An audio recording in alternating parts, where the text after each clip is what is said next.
Welcome to Chit Chat Stocks. Before we get to this episode, we want to talk about our friends at Public. If you're serious about investing, you need to know about public.com. That's where you can invest in everything: stocks, options, bonds, crypto. They even offer some of the highest yields in the industry, like the bond account's 6% or higher yield that remains locked in even if the Fed cuts rates.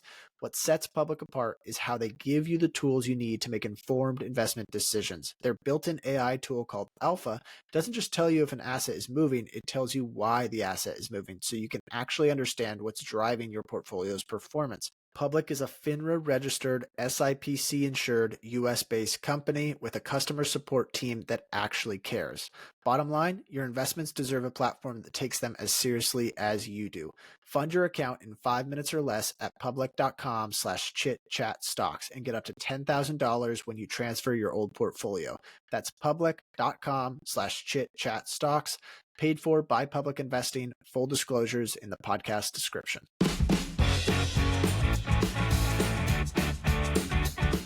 Welcome to Chit Chat Stocks. On this show, hosts Ryan Henderson and Brett Schaefer analyze businesses and riff on the world of investing. As a quick reminder, Chit Chat Stocks is a CCM Media Group podcast. Anything discussed on Chit Chat Stocks by Ryan, Brett, or any other podcast guest is not formal advice or recommendation. Now please enjoy this episode.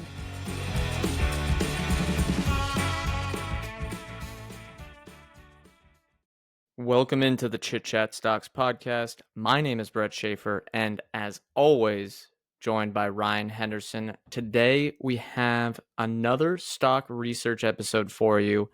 Not last week, but a couple of weeks ago, we released an episode that was one of my stock research reports on a Mexican airport operator, ticker OMAB. Go back and listen to that one if you're interested in that one.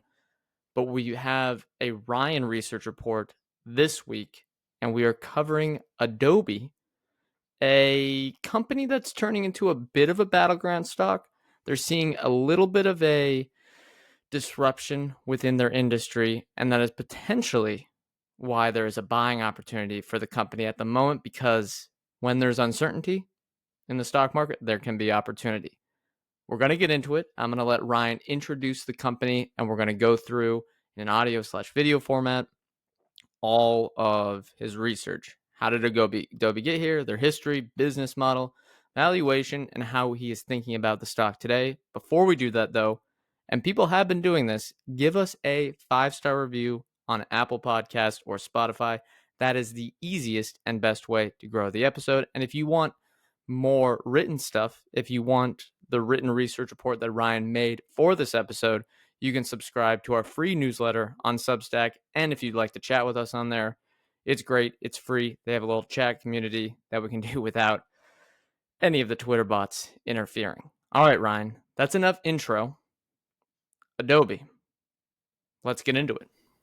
Yeah, there's a lot of people have views on Adobe without really doing a ton of looking into it. And it does, like you said, it's kind of a polarizing stock, kind of been hotly debated as of late. And the world seems to think that this is one of the most likely losers from AI, from an AI world.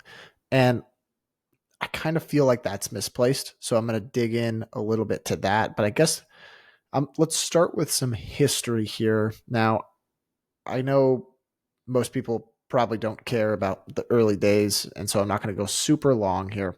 But there are some businesses that, without even doing any research, most investors just assume that they're good businesses. I think Adobe is one of those, or at least it was for me. And this is probably why. I'm looking at a chart right now. Total return since its IPO is 37,000%. It's a 300, roughly 70 bagger since its IPO. That amounts to basically a 15% annual return over 35 years. So exceptional returns for investors over its life. That is, I think a lot of people just see that, and really I'm one of these people as well. there's something to like here, and there has been something to like here, especially for a software company. Sometimes you see that with like a very popular brand, like I bet you see that with Nike as well. And maybe there's some risk that the future isn't quite like the past, but in this case, it gives me some reassurances that they've done so well by investors for so long. Let's get into, I guess, a little bit about the history. Adobe was founded in 1982 by John Warnock and Charles Geschke. The name came from the Adobe Creek that ran behind Warnock's house, and the original business was selling the PostScript page description language, which Warnock had invented. I'm not going to pretend to be an expert on this topic, nor does it matter at all to today's investment. But the only thing that's important to understand was that PostScript was a page description language that a lot of computer and printer makers wanted. So they signed some big deals with companies like Apple, which is really what got them off the ground. Then from basically 1986 onwards, they started maybe what could be considered their golden age or the golden era of Adobe. Year after year, they were building and acquiring creative software that tons of creative professionals still use today. So 1986, they developed Adobe Illustrator. There is some derivative of that still exists today. It looks a little different, but it still exists. 1990, they acquired Photoshop. That is the photo editing platform that is basically a verb. They acquired FrameMaker. They acquired After Effects. All these solutions still exist and are still used frequently. 1991, they developed Adobe Premiere, which is the video editing software. 1993, they introduced the PDF. Yes, that is correct. The file type, which Adobe actually kept proprietary until 2008, which I did not know. Like I said, not going to go too long on the history here, but the last couple things I'll add are, one, they have been bundling their software since 2003. Two, they've been serial acquirers since the 90s, but really most of their innovation has come internally, either developing software themselves or post-acquisition improving the software. And then three, they started their transition to cloud-based delivery around 2010, which was well before most other companies did that. Now, when I heard that they had done the cloud transition around 2010, my instant thought was, okay, that probably helped profit margins because they don't have to deliver it in a license model. That's not really what you're going to see in the numbers. If you go back and you look at gross margins since 2004, they're basically the same as they were. Operating margins, they're like the same as they were. But what it did was it was a major boost to revenue. If you go out and actually look 20 years out, so Brett, you're using FinChat here. If you go to the charting tool, you can actually look up Adobe and see the revenue back to, I believe, 2006. And you'll see that it was from 2006, actually 2005, 2006 to 2014, it was relatively flat. And then the cloud transition started to take hold. And what it did was it increased the order frequency with the subscription model. So people weren't just nursing those old licenses. Yeah, Brett's showing it there.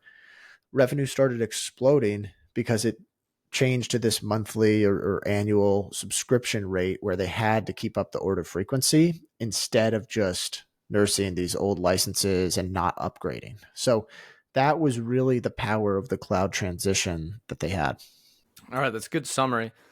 And looking at their revenues today and looking at their business model, looking at any sort of competitive advantages, I think one thing that stands out is the switching costs. And I don't know if it applies apples to apples across all of their products, but when you look at the PDF and how it's been integrated across all these different software systems, printing stuff out, anything, that has become one of the defaults across the world. And I think it would be hard to switch, is all I'll say. As much frustration as people have with PDFs, they are probably going to be a part of our lives, similar to, Microsoft Word, Google Docs, Excel, stuff like that. And I guess they have some competitive threats we'll talk about that are coming from distinct competitors, but unlike Microsoft, they don't have a big tech competitor in Google trying to give away all their products for free. Yeah, across the full business, and we're going to talk about what that business is, for someone who doesn't know Adobe, there's a lot of different segments. There's switching costs galore. And I think this is kind of the crux of the argument that I'm going to make today. But I think a lot of investors are saying that the switching costs are being eroded for the whole user base, when in reality, it feels like it's kind of a fraction of the user base, and that really its core product is still going to, I guess, survive and thrive. Yeah, that's a good tease. All right. Before we get into it, before we get into the stock, valuation, all that stuff, there are some people out there that don't know anything about Adobe's business. They probably heard about it. They know what a PDF is, most likely. They probably heard of the word Photoshop. But what do they do, and why are they generating $20 billion in revenue a year? Yeah, they've got 3 divisions, essentially. Now, all these divisions, this is how they're grouped on a revenue standpoint. But if you work at Adobe, you work within for the most part, you work within an individual product. So if you're a developer, you're a developer at probably Adobe Photoshop, or you're a developer, you're on the product team at Adobe Premiere. But it gets grouped into 3 different segments. Those 3 segments are Creative Cloud, Document Cloud, and Experience Cloud. Creative is really the most important by far, and it's what's going to be the focus of today's discussion. This includes software solutions like Photoshop, which is photo editing, Illustrator, which I believe is sort of like digital drawing. Today, I didn't do super deep digging into all these products because there are tons, but really some of the big ones are Photoshop, Illustrator, Premiere, which is video editing software, kind of the industry standard for video editing, Audition, which is audio editing, Lightroom, After Effects, and a whole bunch of other applications. Basically, these are the tools that if you are in a creative professional role, so let's say you work in a marketing department at a Fortune 500 company, or you work for a design agency, if you work in production type of roles at big companies, you are using probably some Adobe product in some way. For example, Adobe Premiere is the industry standard for filmmakers. So these, I mean, they kind of span the globe, but and they span a lot of different applications. And I guess, and when I say applications in this case, I mean sort of professions. But really, it's critical to the workflow of these people. You might only need 1 or 2 solutions. So, for example, let's say you're a professional podcast agency. You probably use Adobe Audition, maybe you use Adobe Premiere. It's kind of less so for podcasts since the video doesn't need to be like insane video quality. But like if you're a video or a filmmaker, for example, you've got Adobe Audition, you've got Adobe Premiere, you've probably got Photoshop for certain animations as well. It's easier to just go with the bundle. So they bundle all of these services together for, in my case here, it says $36 a month. They start to jack that price up after the first year. And there's really a lot of pricing power in the bundle. So that's kind of the first one, is that Creative Cloud, and that is the biggest segment for them. The second one is the Document Cloud. This sort of encapsulates, it's included in the Creative Suite. So Adobe Acrobat or Acrobat Pro is one of the apps that's offered in the Creative Cloud bundle, I guess. But essentially, it's all the apps you would need around the life cycle of a document. So if you need to send PDFs for signature, Acrobat makes it really easy. If you need editing, if you need analytics on the document, all that stuff, it's included here with Adobe's Document Cloud products. The segment alone does just over $3 billion in annual revenue. That does sound like quite a lot, but it's only 15% of Adobe's overall top line. So it's really not that important, but it's a nice addition to the bundle and kind of just provides that much more of a lock-in. If, let's say, you're using Adobe Premiere, you're using Adobe Audition, and you're also using Acrobat for sending all your documents, it becomes that much more compelling to keep with the subscription. The last segment I'll mention is the Experience Cloud. This is a very different business. So there are a number of different apps in here, but it's basically enterprise marketing management software. So it helps marketing departments really optimize their messaging. It helps in designing marketing campaigns as well as in the analytics. So you can imagine a world where this is sort of supplemental, right? Your marketing department can consolidate everything to one supplier, from building the creatives with Photoshop to designing the campaign direction with Experience Cloud to reviewing the analytics. Then you adjust it, you revise, iterate, and you deploy the next campaign. And it's all kind of done with Adobe products. I imagine having a foot in the door with all these enterprises through the creative suite helps them kind of upsell this product. I don't really know the competitive landscape super well within the marketing management type platforms. I don't think that's critical to the investment here. Experiences counts for 25% of overall revenue. And I mean, it is a pretty solid business on its own. It grows a little bit slower than the creative agency, but really, this business is the most important thing to understand here is the creative software. That is the most important segment. And most stuff gets lumped into the bundle. So really, what's going to define the future of Adobe? It's going to be how many more subscribers do they have to their creative cloud? What's the price that people are paying for that creative cloud? And what's it cost for them to offer that to the customers? Okay, and do you get any data on pricing power and how that impacts churn or anything like that? Because I know you talked with someone within the company who actually is a listener of the show. Hopefully we're doing a good job to you listener out there. But do you have any data on that? Because I know that's very important for this business. And that's the idea with some of these software companies that have this large lock-in where you're providing so much value to these marketing agencies, production agencies, whatever they are, that you can increase prices by, say, 5% a year, and you're not even getting close to the value you're providing these customers. I don't have any specific numbers. I hear a lot of people complain that Adobe's takes price. They're obviously not super forthright about it. They're not going to be like, oh, we gained 15% revenue growth from prices this year. They try to be discreet, and really there's a lot of different mixes in terms of like what enterprises can subscribe to that affect it as well. So there's sort of a mix shift. I suspect, and apologies to any like super diehard Adobe listeners that know like the average annual price increase, but I don't think it's out there. I don't think it's like publicly disclosed. I would guess it's probably gone up around 4% roughly a year, not on like a systematic basis, but if you average it out over time, over the last decade, I would guess that's about where it's at. All right, let's talk about... There is pricing. There have been price increases. Okay, let's talk about the threat of AI, the elephant in the room. This is the narrative that everyone's worried about. Adobe, as I'm sitting here today, well, I don't think they've gotten back. Yeah, they haven't gotten back to their all-time high set in late 2021. Now, during the bear market of 2022 for a lot of these software companies, they went through a 60% drawdown.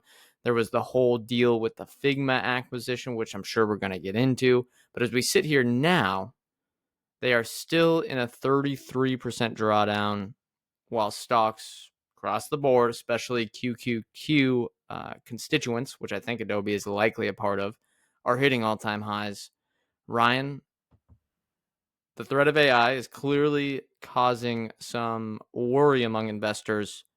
What is this threat? Why are they worried about it? And how are you thinking about it from what you've read, talked with people, listened to the management team? Yeah, this is kind of why I think the valuation has been crushed lately. And Adobe is still down, I believe, 40% from its 2021 highs. And there's kind of two ways to think about it. The one that a lot of people are concerned with is this text to image or text to video AI models potentially hurting Adobe's business. If you don't know what I'm talking about, basically you can ask some of these LLMs or conversational AIs to build you an image or a video, and it does a pretty decent job. So, I could say, you can even do this with Adobe. Actually, they have a product for this as well. It's called Firefly. I could say, give me a picture in a dark room of some guy podcasting with a light next to him, and it'll pop it up pretty quickly. This is a little bit of a risk. I think it eats away at the low-end consumer, but I think it is extremely overblown for a couple of reasons. Number one, it isn't perfect. So it'll give you a rough start on the idea that you want. And for some people, that's probably all you need. Like, I see people tweet out certain images that they obviously just generated with AI. I had a friend reach out that I connected with through Blue Chippers Club, actually. And he said, I used this. He works at a school and they needed some level of like just animation for their students for like a sporting event type of thing. He is not a professional photo editor. But if he can just tell AI to produce, some explosion in the background with a student's image playing basketball or whatever, like that's the kind of use case where this is great for. That's fine. But for professionals, if you're a creative professional and your job is defined by this, that is not enough. And from what I've gathered, that last mile of performance for these models is really the hardest part. So I think it's going to be a while before you have something like this that really, really eats away at Adobe, if at all. And I suspect it won't actually. The other part, Firefly, which is their version of this text to image, text to video AI model, the company that is best positioned, and I'm not an AI expert, but I think the company that is best positioned to offer a truly, truly phenomenal text to video or text to image model has to be the one with the best data on it and the best like data to feed it, which in this case, I think would certainly be Adobe. And then the last thing I'll mention, I don't think you're going to get a whole bunch of people that just automatically switch to an AI model completely. I think what you're going to get is, especially in the creative professionals type of use case, you're going to get little AI enhancements to their daily workflow. So somewhere in those apps, it's like use AI for this, adjust the warmth of the image using AI or whatever it is. There's going to be these little enhancements that make it the life easier for a creative professional, but it's not going to do the job of a creative professional. I think we're seeing this all over the place with these like additive AI improvements. So in that regard, I think the AI risk is very overblown. And frankly, we've seen these models have been out for a while now. We've seen no proof in the numbers that creative professionals are just outright switching. What I do think is a larger concern, and this impacts my expected growth rate for Adobe, is this. There's been, I don't know if it's recent, but it feels kind of recent, this proliferation of different point solutions that are taking away the lower end customer. Here's how I'm kind of thinking about it. It has never been easier to build software. Building valuable software is kind of a different discussion, but getting a product off the ground has never been easier. Thanks to AI, thanks to APIs, thanks to open source work, someone can build a point solution that competes with Adobe in some way relatively quickly. I'll use some personal examples. We use Riverside right now. We use it to record and edit our podcast. It is great, and it competes directly with Adobe Audition. The software was built in 2020 by two dudes, and within 4 years, they had more than $30 million in revenue. That is a point solution stealing potential users away from Adobe. Would we be power users? Would we be an enterprise? No. But we are kind of the lower end customer that these little point solutions can eat away at. Here's another example. Canva. We use Canva to build our thumbnails for YouTube. That competes with Photoshop. Does it compete with the person that works at CBS that needs to work on these animations for football commercials and NFL games or whatever? No. They're probably not using Canva. They're using Adobe Photoshop or Adobe Lightroom, Illustrator, Premiere Pro, all that stuff. But for the low-end customer, that competes with Photoshop. Canva does a really good job. Another one, which is kind of a different avenue and it's a little more well-funded, but Figma which was the company that Adobe tried to acquire for $20 billion, competes with a product that Adobe offers. It's called Adobe XD. Figma, I don't use it myself, but it's used at a lot of startups. And it's basically, from what I understand, like web design software where you can kind of go from idea to design to code relatively quickly. It's really very popular within a lot of developer communities. And all of these, they serve the individual customer or the freelancer fairly well. They work great for startups as well. I kind of think of this as like G Suite to Microsoft Office, where they're offering it to the lower end customers. It's free products, not free, but usually freemium model in some way. And they give a little more free benefits to users than Adobe does. But that doesn't mean that the Adobe Enterprise seats can't grow. So that is where I think there's the biggest risk to Adobe, is these point solutions eating away at the individual customer.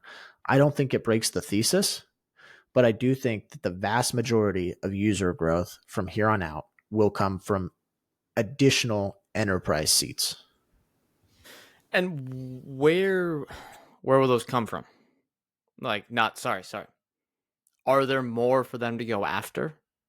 Can they steal share? Have they been stealing share in enterprise? Are they working internationally? Is it more of a Autodesk type thing where they're kind of going after people that are cheating with them and using old licenses or not paying or using pirated software? I know that's a lot of questions there, but it kind of gets back to, where will the user growth be, or is that not something that you're too concerned about? My guess, I haven't seen any numbers on this, but my guess is just about every creative agency in the world and most marketing departments at large enterprises have Adobe in some way. So it's like there's saturation there. But those enterprise customers themselves will grow. Like they will probably add more seats over time. So I suspect that's where the growth is going to come from, is the customers themselves adding more seats to their deals. Or potential probably pricing power from there as well. The user growth, I think, is going to have to come from the enterprises growing. So I don't know if they're really stealing share necessarily, since they probably are pretty much saturated, especially in the US. I don't know about internationally, but they're so big. I imagine they're quite. They've said that they've been growing seats. So like the majority of revenue growth over the last year, I believe, came from seat growth as opposed to price growth. So there's been, things, it's coming from somewhere. My guess is that the enterprises themselves are growing and adding seats. And there has been, like, the problem is they're a little bit vague with all this stuff. And that kind of gets into some of my Moat discussion. It's not totally clear where it's going, but there seems to be just very little price sensitivity from the enterprise customers, and there seems to be very little risk to that core enterprise offering. That is interesting. We were Adobe Bundle subscribers. The reason we used it as a kind of startup small business was that someone had a college email, and even with the college email, it was, I think, $60 to $70 a month. And when we realized we were going to switch to Riverside, we really wanted to just eliminate them as best as possible, just because this point solution was more affordable for us. I know that we're not going to impact their bottom line, but it would be a concern for me, I guess. But it would be the same concern I would have over the Microsoft Office suite. And I get the same sort of reaction, I don't know, in my mind that, I don't know, isn't this stuff just going to get given away for free or at a super cheap price? But if you look at Microsoft Office revenue, it just goes up and to the right. So it's another one of these. And again, you talked about the people complaining about price hikes. It's one of those where if you're I'd say beginning investor and you go, Well, customers are very upset with this company, or customers gripe about price hikes. That's not actually a negative sign. That's usually a positive sign because, for one, usually with a company like Adobe, they actually are providing much more value than what they charge their customers every year. And two, it means they're switching costs, which is very important and leads to the next topic here, Ryan, the Moat discussion, the competitive advantages. We're using the framework that I guess is getting more and more famous as one of the Buffett frameworks, which is, will Adobe's moat be wider, the same, or shrinking 5 years from now? What did you think after analyzing the company, and how does it relate to the valuation? All right, listeners, we've got a new sponsor here at Chit Chat Stocks, and their name is Blue Chippers Club. Blue Chippers Club was recently started by two friends of ours with the goal of building a tight-knit community of stock-focused investors. Inside this community, everyone gets to share and break down their portfolios, pitch stocks, receive feedback, and participate in weekly calls. We truly love this idea, and it's why we're promoting it here on the show. In fact, we are in this community ourselves and enjoy just how much value we get by collaborating with other investors. If you're interested in joining, head on over to bluechippersclub.com and hit apply. Right now, it is completely free to join. The link is in the description. All right, if you're serious about investing, you need to know about public.com. That's where you can invest in everything: stocks, options, bonds, crypto. You can even earn some of the highest yields in the industry, like the 6% or higher yield you can lock in with a bond account. Public is a FINRA-registered, SIPC-insured platform that takes your investments as seriously as you do. Fund your account in 5 minutes or less at public.com/chitchatstocks and get up to $10,000 when you transfer your old portfolio. That's public.com/chitchatstocks, paid for by Public Investing. Full disclosures in the podcast description. I think Adobe has a strong moat, but I do not think it will be larger in 5 years. You mentioned that we were a good use case where it wasn't delivering enough value to us. But if you are a creative agency where people are literally hiring you specifically to come up with designs or videos or whatever, or you're in the marketing department of large enterprise, Adobe is delivering way more value than what you're paying for it. And it's directly obvious in the revenue line. Like a creative agency, if you pay whatever, $100 a month per seat, you've got 5 people and you're generating whatever, $1 million in revenue. Like, you need Adobe, and it's a pain in the butt to switch, especially if you're using a lot of different applications. Like if you use Audition and you use Photoshop and you use Premiere, you are getting tons of value out of that bundle. If you only use Audition like we were, or Premiere, maybe you're probably overpaying and there's other solutions out there. So you have a whole bunch of employees that need these products in order to function, in order to work at their maximum capacity. And if you work in those industries, Adobe's it's in this, you're stuck with it for life bucket, if you ask me, where you likely trained on it in college. So, for example, for us, we were not training on Adobe Premiere in college. That's something we didn't care about, and we had other studies. But if you were in marketing or design or something like that, you were probably training on Adobe products. You probably put the Adobe products on your resume, and the company that hired you probably required you to have that on your resume. They probably had maybe a keyword search across the resumes for their job applications that said, if it doesn't have Photoshop on there, don't even consider it. So yeah. And now everyone at your company uses it. And so when you talk about, oh, okay, let's adjust this here, let's change this here, why don't you share that file with me? Oh, I can just go in and access the same folder. Like, it's sticky. It's spreads within the organization. It's very sticky. It takes time to get adjusted to it. Like, there's a learning curve here with a lot of these platforms that I think most people don't talk about. And do you really want to spend the time? Switching cost is way bigger at the enterprise level than the nominal dollar value. Like, you're probably Or at least we haven't hit that yet. What's We that? haven't hit it. We haven't hit that threshold yet. Eventually, you'll find out, but perhaps it's much higher than today. Perhaps it's double or even triple the price, and that gives them, you know, quite a bit of room to grow prices at a mid-single digit rate for 10 to 20 years. Yeah, I mean, if you are, I keep going back to these creative agency examples because it's kind of like the obvious use case, but isn't it way more risky to you to switch platforms and try to find a whole bunch of point solutions that you have to get acclimated to over 2 to 3 months, and you're probably not delivering the same output at the same speed, and you're risking your revenue line just to save a couple bucks a month per seat? And frankly, if you're using a lot of different solutions, you might not even be saving that much money. If you're going point solution by point solution, you probably it probably amounts to something similar, close to the Adobe bundle. So I just think the time switching cost is huge. So there is a big moat. However, if Adobe is truly losing sort of the low end customer today, which kind of feels like it's the case. I don't have any specific numbers. They don't give these numbers out, so it's a little hard to parse.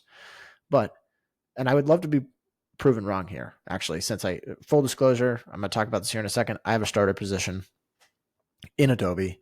I would love to be proven wrong here.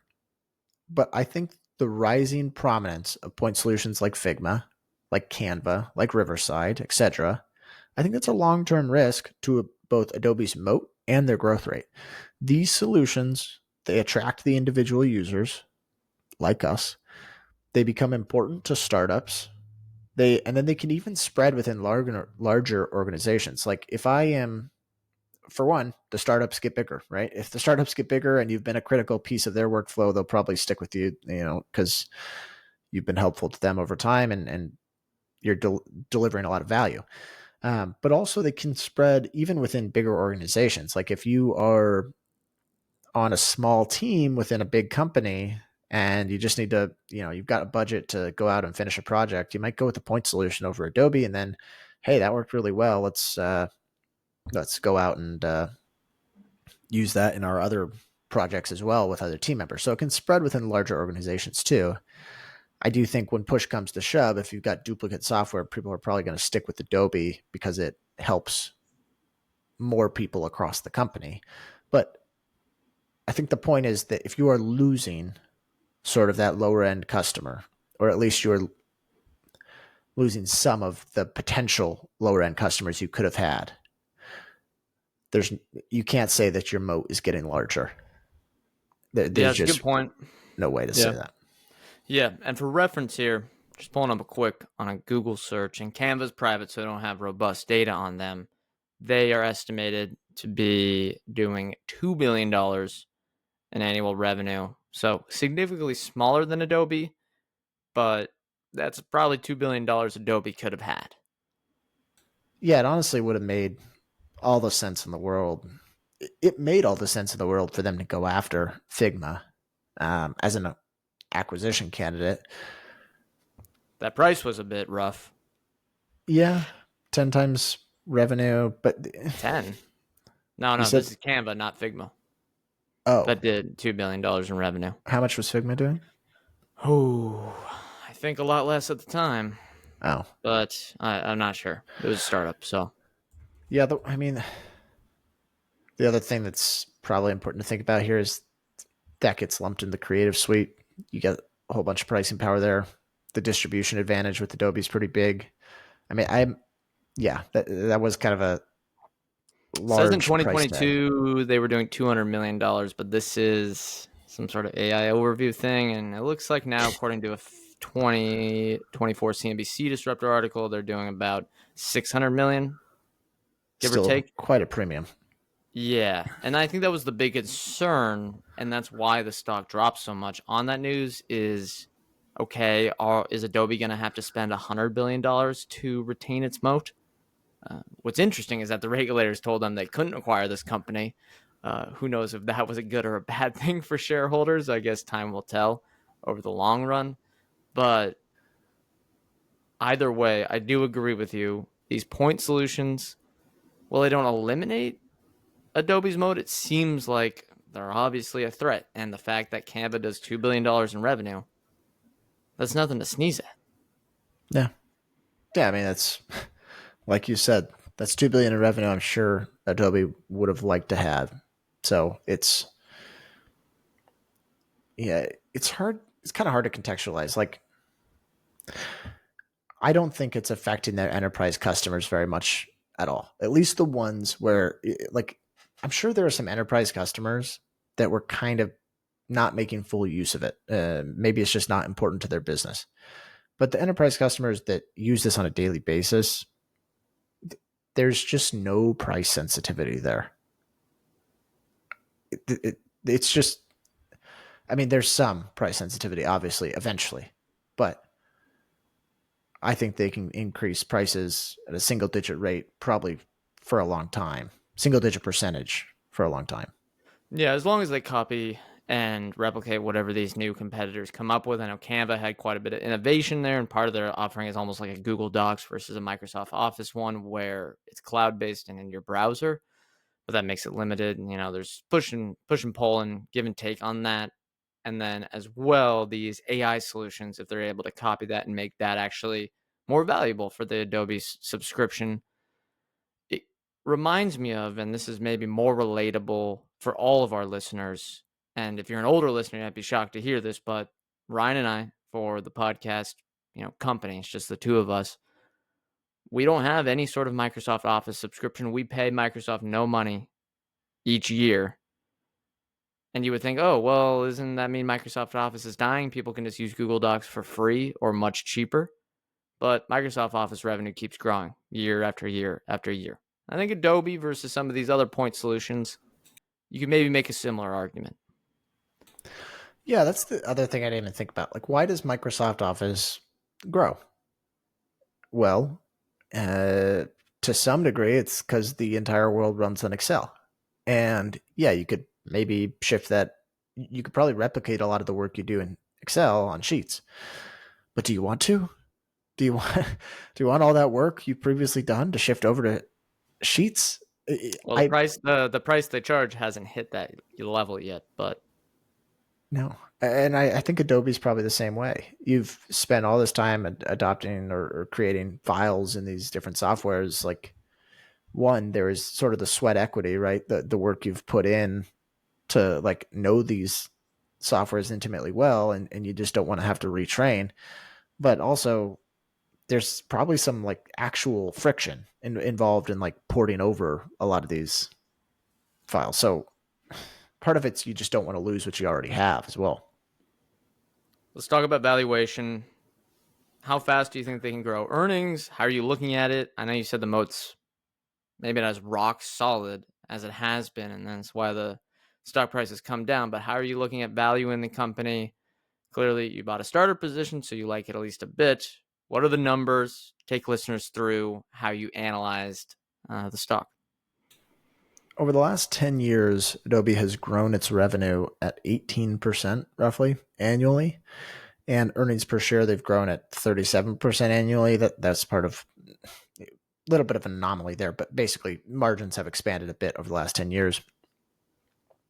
Over the last couple of years, revenue growth has slowed to just over 10%, and analysts are projecting just over 9% top-line growth over the next few years. Over the next 5 to 10 years, I don't think the revenue for individual users will grow much at all, would honestly be my guess. Like, they actually kind of, we saw this kind of commentary in the latest conference call. Someone asked about pricing sensitivity for customers across the board. Like, are you seeing any pricing sensitivity? And management kind of gave a long-winded answer of saying, not for the enterprise, but yeah, for the lower end customer, we kind of need to find a way to deliver more value at a cheaper price point for them. So if they can revive like that segment and they can start really kind of gaining share again within the lower end customers, that'd be great. But for sort of a base case, I think you have to assume that business does not grow all that quickly. And if they keep taking price, then they risk more user growth. Enterprise, though, that is where I think the majority of their growth will come from. I suspect the number of seats will continue to increase and there will be some continued pricing power. So I guess what I think is achievable is if we just assume growth comes from the enterprise alone, I think Adobe will be able to grow revenue by about 8% per year. And margins will probably creep up a little bit more. So call it maybe 10% earnings growth per year.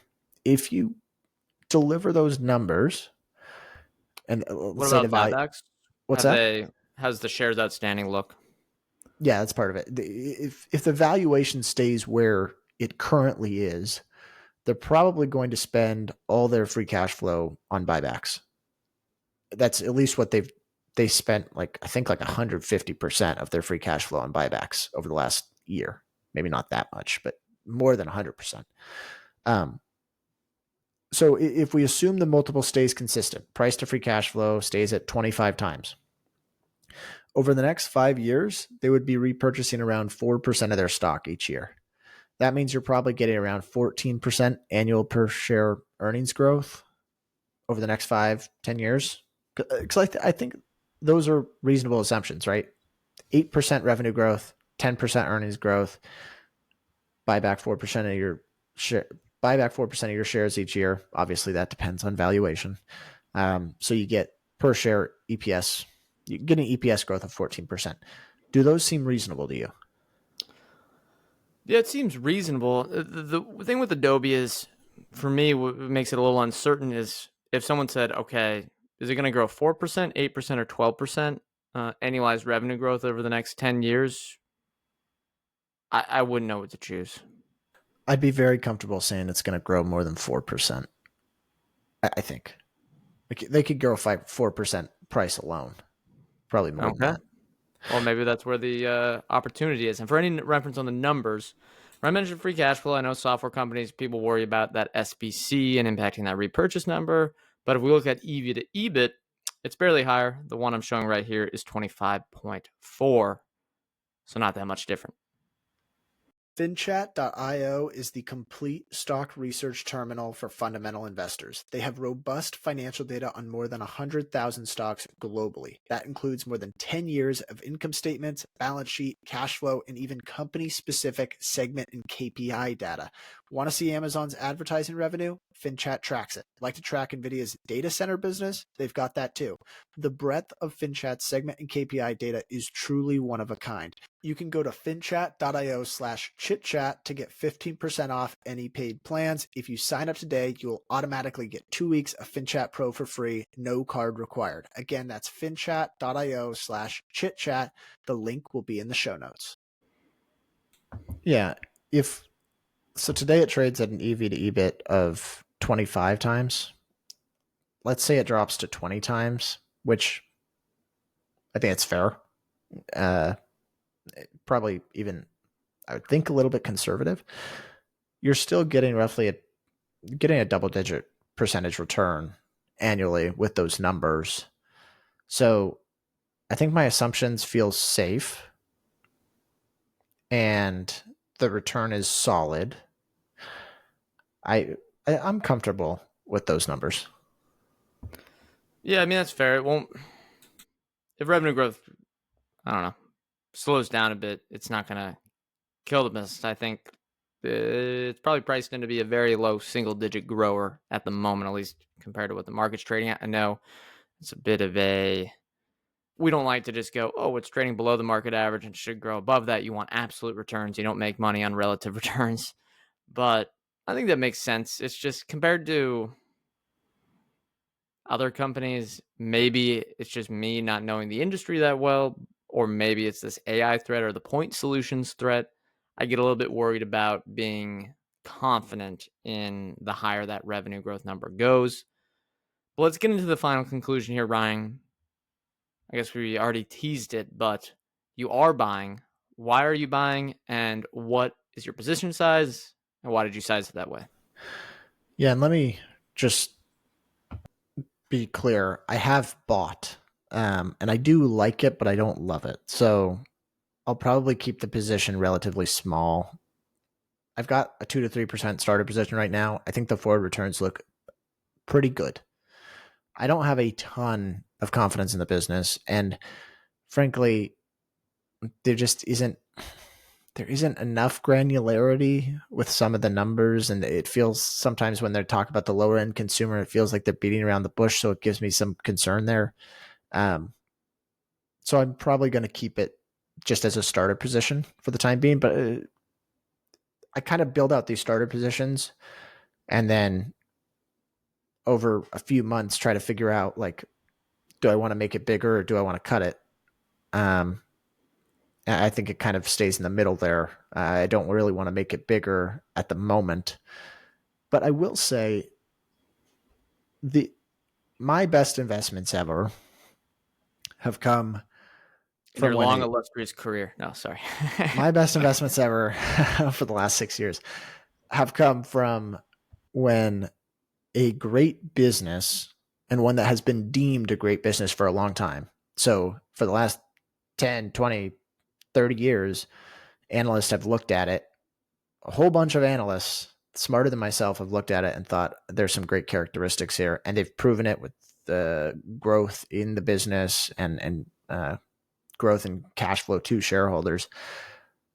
My favorite investments are when the companies like that stumble for just a little bit of time, where the narrative turns, and for some reason that business that has been so great for so long, all of a sudden the future looks shaky. I think those tend to catch my eye, and Adobe seems to fit into that bucket. I'm probably still going to keep it small, but I'm very comfortable owning some shares here. Okay, a couple follow-ups before you close out this episode. For any listeners, what are your various position size ranges?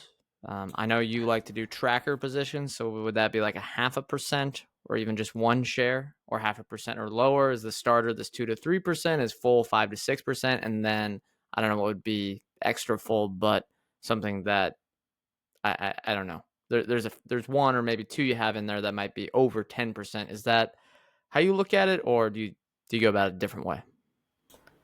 No, I mean, if I had like a perfect list of companies that I wanted to invest in all of them, I would maybe have like perfect buckets, but I'm still kind of building it out right now. So what I try to do is start a position, keep it below 3%. And a starter position is not just saying, it's not like a tracker. It's not a pure tracker stock. It means I am interested. I like what I've seen so far, but some work still needs to be done, or I need to see a little bit of valuation improvement, in the sense that the valuation comes down. So I keep it small for that reason. I'd say large position is 7% plus. There's a couple that are kind of in that mid range that are like 5%, 6% that I've been trying to add to over time. I think one of the ones that's in that bucket right now that I can think of is Remitly, the Mexican airport that you pitched, Del Centro Norte, I believe, OMAB. That's kind of in that bucket where I've been adding to it a little bit here and there. But yeah, the biggest are 7% plus, and usually those get there on their own, or I try to let them get there on their own. They don't always, but ideally I'm trying to let the winners run here. Okay, last question. I guess it's two because it goes both directions. What are you going to be tracking to size up your position to a full position, and what are you going to be tracking that would cause you to sell your position? Yeah, it's a good question. I'd say if revenue growth dipped below like 5%, I was wrong. Because my guess is that they can continue to grow revenue high single digits at least relatively easily. So if revenue growth dips below 4%, I was wrong, or 4%, 5%, that area. If we start to see more and more concerning commentary about the low end customer, I'd probably kind of maybe start pressing the brakes a little bit and maybe consider selling. In terms of what I'm looking to buy, part of it's valuation. It got pretty cheap earlier. It's kind of come up a bit, but if it got below 20 times EBIT, it feels like a nice 2-foot hurdle for me to jump over, or 1-foot hurdle. I don't think this is going to have the most upside of all the companies in my portfolio, but I think it can generate, especially at anything below 20 times EBIT, I think it can generate double-digit returns, and I'm fairly comfortable making those assumptions.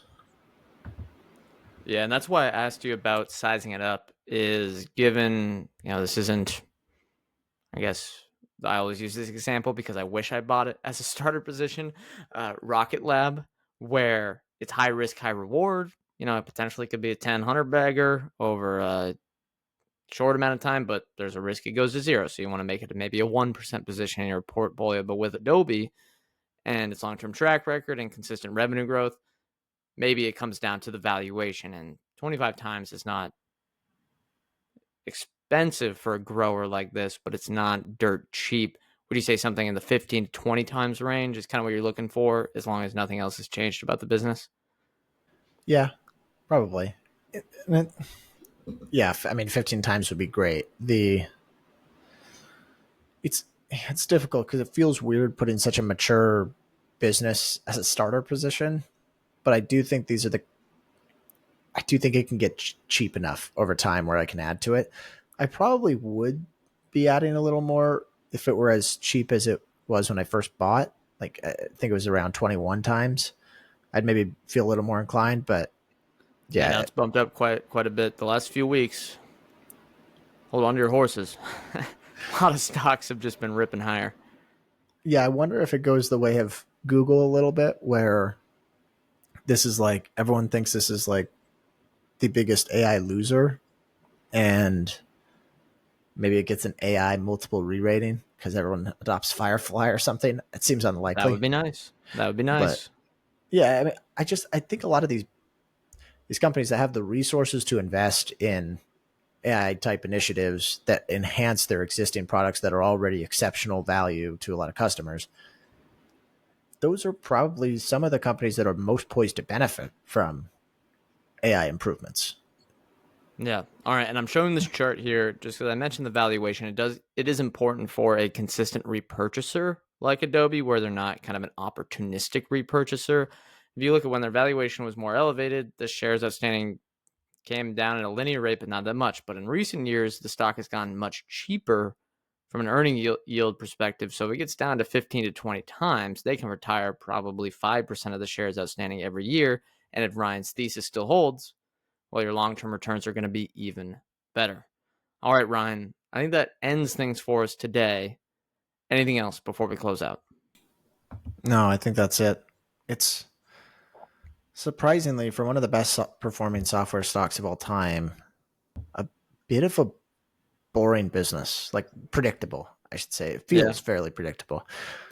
At least the numbers have been pretty consistent over time, and they, if you look at some of those revenue charts for Adobe, it's a very, very simple looking staircase up and to the right for a lot of the ARR numbers. So I think they have an easy formula with wonderful applications that people get a lot of value out of, and it tends to spread from the organizations themselves growing, the customers themselves growing. So yeah, I think that's it. Yeah, the cloud transition was the last test, and that really turned into an opportunity for them. It's been linear growth ever since. This AI uncertainty, people think that it's going to cause a whole wrench in the mix if they, I don't want to say complete it or solve it, or it's not an issue. Maybe we just see consistent revenue growth over the next decade as well. All right. That's going to do it for this episode. Again, subscribe to the free newsletter to get Ryan's research report. It'll come out usually the day of, kind of depends on my schedule, but I get it out there. And then if you want to discuss the episode, we'll be doing that in the Substack free chat community that we have along with every single episode. As a disclosure, we are not financial advisors. Anything we say on this podcast is not formal advice or recommendation. Ryan and I, or any podcast guests, may hold securities discussed in this podcast, may have held them in the past, and may buy, sell, or hold them in the future. Thank you, everyone, once again, and we'll see you next time.